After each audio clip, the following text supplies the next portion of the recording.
مرنے سے 4 سال پہلے ہی اپنے بیٹے یزید کے لیے بیعت لینا شروع کر دی. صحیح بخاری میں آتا ہے کہ صحابہ کرام سخت خلاف تھے کہ آپ یہ کیا کرنے جا رہے ہیں, امت کو کس ڈگر پہ چلا کر جا رہے ہیں, لیکن تلوار کے زور پر اپنے بیٹے کی بیعت لی. صحیح بخاری میں موجود ہے. یہ کہتے ہیں جی بیعت کر لی تھی, گن پوائنٹ پہ بیعت کی, تو بیعت تو دل ہی ماننے کا نام ہے. اور میں حضرت عمر کا فتویٰ بھی اینڈ پہ بتاؤں گا صحیح بخاری سے کہ جو تلوار کے زور پر بیعت ہو اس کو حضرت عمر کہتے ہیں یہ بیعت ہی نہیں ہے. تو صحابہ کرام نے مخالفت کی, لیکن وہ جو معاملہ ہونا تھا وہ ہوا. وہ میں نے مسئلہ نمبر 101 میں ڈیٹیل کے ساتھ بیان کیا. آج ٹاپک کو میں چھیڑوں گا نہیں کیونکہ آلریڈی میں اس کو ایڈریس کر چکا ہوں. بہرحال اس حوالے سے صحیح بخاری میں انٹرنیشنل نمبر کے مطابق 120 نمبر حدیث ہے. حضرت ابو ہریرہ کہتے ہیں میں نے حضور صلی اللہ علیہ وسلم سے 2 پیالے لیے, ایک میں نے تمہارے سامنے ظاہر کر دیا, یعنی یہ جو شریعت کا علم ہے, حدیثیں میں نے بیان کر دی, اور دوسرا پیالہ ایسا ہے اگر میں تمہیں بتاؤں تو تم میری شہرت کاٹ دو. ایسی باتیں مجھے حضور نے بتائی ہیں.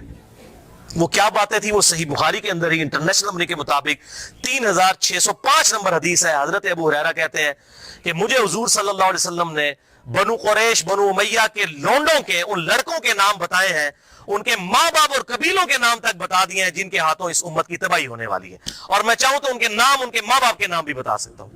جیسے حضرت حذیفہ ابن یمان کو حضور صلی اللہ علیہ وسلم نے منافقین کے نام بتائے تھے, حضرت ابو ہریرہ کو ان لوگوں کے نام بتا دیے تھے جن کے ہاتھوں امت کی تباہی ہونے والی تھی, بنو امیہ کے وہ لڑکے.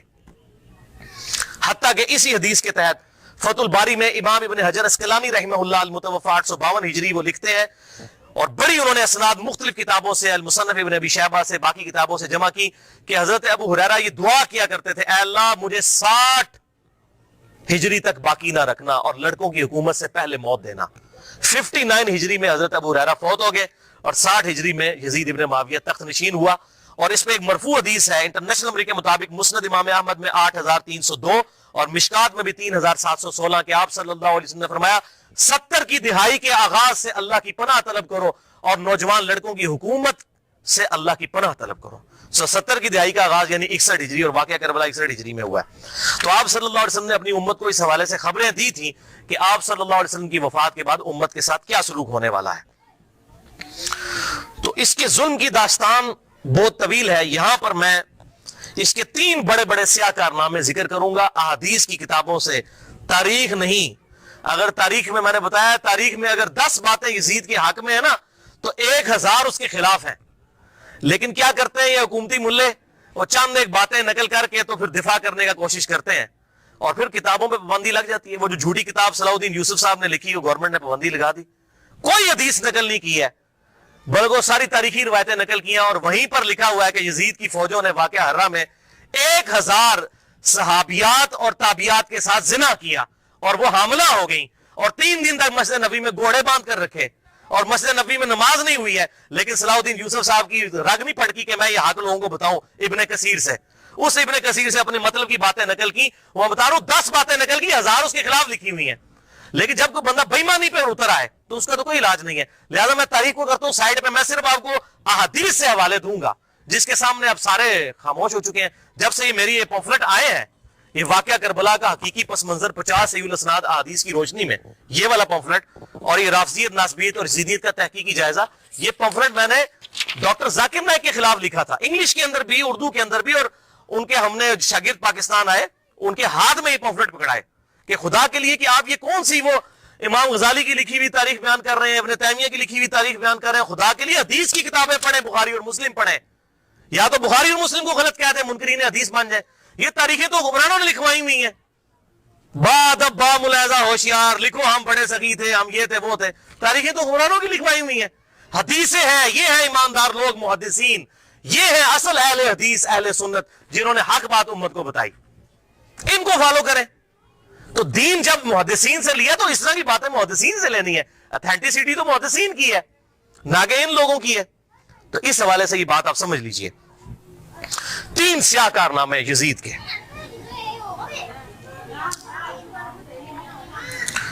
پہلا سیاہ کارنامہ 61 ہجری میں آپ صلی اللہ علیہ وسلم کی وفات کے بعد 50 سال کے بعد عبید اللہ ابن زیاد کو گورنر لگا کر اس کے ذریعے سیدنا حسین ابن علی رضی اللہ تعالی عنہ کو شہید کروایا.